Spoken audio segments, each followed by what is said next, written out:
Hello everybody, today I'm going to be doing a deck profile on my Phantom Blaster Dragon Superior Ride deck. Just as I promised in my standard Phantom Blaster Overlord video, I'm going to make a Phantom Blaster Dragon Superior Ride deck for premium. So how I built this deck is focus on the Superior Ride aspect of Phantom Blaster Dragon first, similar to Azo in some aspects, and then ride one of the main two second ride targets, mainly Phantom Blaster Overlord or Gust Blaster Dragon, but mainly you want Phantom Blaster Overlord, and then focus on striding Chain Ranker Dragon as your finisher stride.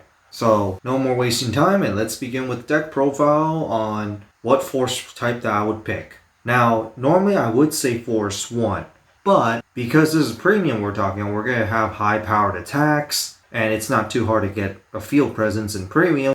So I would actually pick Force 2 in many occasions because of Chain Ranker's ability, which will be explained later. But so let's begin with the deck profile with the main deck, with of course the main front card, 2 Phantom Blaster Dragons. You can run 4 because you do need this card in your soul for Phantom Blaster Overlord. You do have a Superior Ride engine off, so you don't really need to run 4 copies. But if you are running Progenitor Dragon or an Ultimate Stride, yes, you should run 4 for full consistency. So, of course, its ability, which you're not going to need to care about, but Counterblast 1, retire 3, gains 15k 1 crit, and your opponent chooses 3 of their rear guards and retire it. And second ability, once returned, you have a grade 3 in Soul, while your opponent has no rear guards. You can Soul Blast grade 3 and deal 1 damage.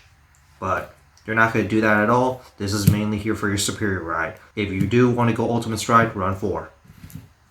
And then next, for the second main ride target, and pretty much your main Vanguard that you really want, is Phantom Blaster Overlord. So if you have Phantom Blaster Dragon Soul, it gains 10,000 power, and its crit becomes 2 during your turn. And it's continuous, so pretty decent. And this is going to be one of the main abilities for your Chain Ranker Dragon later. And its second skill, which will also involve with Chain Ranker Dragon, is when this card attacks, cost Counterblast 1, retire as many rear guards as you want, your opponent retires the same, call 1 blaster unit from your deck, and it gets plus 10k power, which will be relevant later. And this is the main reason why you want to go for Phantom Blaster Overlord, because it enables multi-attack. Unlike Gust Blaster Dragon, which is more of a backup as a secondary ride option if you can't ride Phantom Blaster Overlord. But its ability is when this card attacks, Counterblast 1, choose 2 of your rear guards, retire it, and you draw a card, your opponent chooses 1 of their rear guards, retire it. And its second ability, which is the main part of its ability, is if you have a blaster in your soul that is grade 3, gets 1 crit for every card that you retire during your turn. So it could be devastating, but the main problem with this card is that you must retire 2, which most likely you're going to need to retire something from the back row, which will most likely be a grade 1, and Chain Ranker Dragon wants more grade 1s. So, which is why I prefer to ride Phantom Blaster Overlord, because you don't need to retire anything for its skill. But if you do want to retire something, you could just retire the front row rear guard and then call another one for multi-attack, which is another reason, because this one has you draw a card, which can be better in some cases, but you want more attacks for this deck. So, and now that's the grade 3 lineup. So, to the grade 2 lineup, the 4 Blaster Dark. The most important piece for your Superior Ride engine, at least one of them, so you want to see this card in your hand as soon as possible. Its skill is when placed, Counterblast 1, your opponent chooses 1 of the rear guards and retire it. And its second skill is on Vanguard only. Once per turn, if your opponent has no rear guards, you can discard a card, and this card gets Twin Drop, but you're not going to play that skill at all. This is here just for the Superior Ride engine. And just to add some consistency, Leofold, when placed, Counterblast 1, Spirit Call any grade 1s from your deck. So this is just for consistency purposes. And for further consistency, because you want to get your Superior Ride engine off, you run the Dumphood Dragon, which its skill is if your Vanguard's Blaster, it becomes a 10k base unit. So this is a 5k base, so of course it's a Nemen target, because the second skill is the most essential part just for full consistency. Soul Blast 1, retire itself, search your deck for Blaster Dark. So that's just for consistency, it's a Nemen target. So if for some reason you can't get your Blaster Dark, you can always get the Nemen, search this out, and then get your Blaster Dark. So that's it for my grade 2 lineup. To my grade 1 lineup, this is a weird one, but this will be explained right now. The 4 Blaster Javelins. So it's a blaster, so it's another blaster target, and its skill is when placed, if you have 2 grade 1s on the field, counterblast 1, draw a card plus 3k. So it's a draw card, but not the main reason why I use this card. I use this card because we're playing premium right now. We can use the original Fubao, aka the Ride Chain, to search out your Blaster Dart. So in many ways, this is just another Blaster Dart searcher, which is why I run 4, because with the starter, you can search out Blaster Dart. So I'm trying to get as much consistency as possible to Superior Ride the Phantom Blaster Dragon. And it's another blaster unit, so it's another unit that you can call. And then next, I run Plitch Black Sage Karen, which its first skill is you can reveal 1 grade 3 from your hand, search your deck for a Blaster Dart grade 3, add it to your hand, but we don't do that because there's no Blaster Dart grade 3s in this deck. But its second skill, which is important, when this card would be retired by a blaster unit, you can count this as 2 retires. So you can use the Phantom Blaster Overlord, its skill, when it attacks, you can retire this card, and it counts as 2 retires, and then your opponent will have to retire 2 of the rear cards, and you get 1 more attack. So that's something you can do. It's the same thing with Gust Blaster Dragon. Gust Blaster Dragon could just attack, and then this counts as 2 retires, so you just -1 instead of 2. Pretty good. But it's not the most essential card, because this is the most essential card, the 4 Skull Witch Nemons, because it gets your engine off, rests itself, Spirit Call 5k unit, aka Dumpwood Dragon, and more units. Yeah, this is the card that gets your engine going, so you have to run 4. Its ability can only be used once per turn, but it's fine. You can always go for Leofold, call this card could just call another card. There's many ways that you could get Blaster Dark to your hand. And now the main Superior Ride card, Freezing Witch Bendy. If your Vanguard is Blaster Dark, you can Soul Blast 1, retire itself, Superior Ride a Phantom Blaster Dragon from your deck. It's a 5k unit, so it's also a Nemon target, but once all that is off, this card's completely useless, so 2 is all you really need. You have many ways to search it. You have your Nemon, like I said. You have your Leofold, so there's multiple ways to search it. I already have many ways to search Blaster Dark, and this card has 2 cards that could search it, so that's a total of 8 different cards.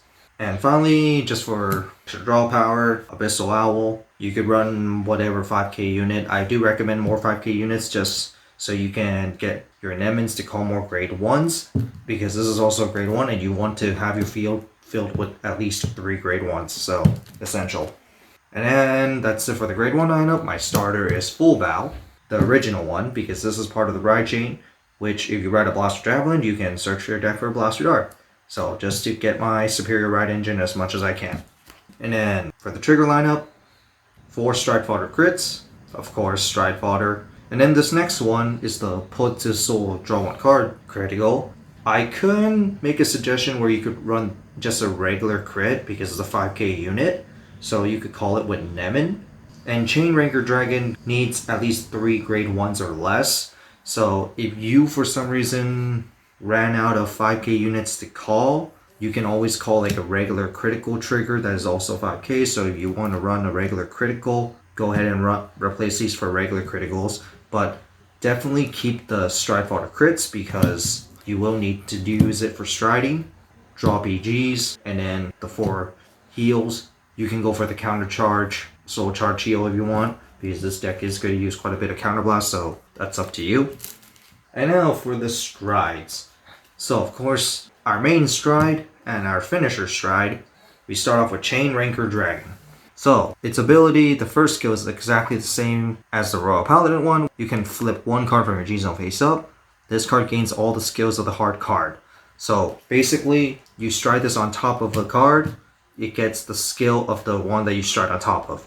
So you mainly want to stride on top of Phantom Blaster Overlord, because the second skill is the most important part. So it's a Generation Break 3, and it's a continuous ability. While you have 3 grade 1s or less, your opponent must use 3 cards from their hand to guard each of your attack. Yeah, that's where it's devastating. That's why you want to go Force 2 with Phantom Blaster Overlord instead of Gust Blaster Dragon, because not only Phantom Blaster Overlord has multi-attack, and you want to go Force 2 because of this, you will have your whole front row with 2 crits each, and because of Phantom Blaster Overlord, it gets the power and an extra crit as well, so you don't really need that much power, considering that strides already get the power of the hard card. And because each attack are going to be with 2 crits each, and your opponent must use 3 cards to guard for each one, that's going to be quite devastating. So I would recommend Force 2 in many occasions. Especially unlike Standard, one thing that you would want to do usually in Standard is to have the Force marker rearguard attack first, and then use Phantom Blaster Overlord to retire that. But because this card forces 3 cards and you're having a crit of 2, your opponent will have to think twice about guarding it or not, especially with mass hand destruction. And then just for other strides, Spectral Blaster Diablo. This is counterblast heavy, so you don't really need to use it, but it is a decent finisher. If you want, you could just use the 3rd Chain Ranker Dragon because it's much better, just because you can. And then we continue off with Phantom Blaster Diablo. This is just there just because it's very strong. The Morfessa, this is more of a first stride to me because it lets you retire 2 of your Rearguards to draw 2 cards, which in many cases you could just use Karen. And then Dragobus Luard, it's generic, why not? And then Carnivore Dragon. Go ahead and use Progenitor Dragon, or you can use Ultima, whatever you want. And then for Chi Guardians, Bernach, you have Blaster Javelin as a 10k shield unit, you have Nemen as a 10k shield unit, you have plenty of 10k shield units, so this has actually got a lot stronger over time. Why not? And then Dark Veil Dragon, because G Guardian and Plotmaker Dragon. So that's it for the deck profile. I hope you guys enjoyed it. It took me a while to make this deck profile because I've been busy with work, a lot of stuff, didn't have time, too tired to even make the deck profile. Now that I finally done it, I finally got this out of the way, and I hope you guys enjoyed it, and have a nice day.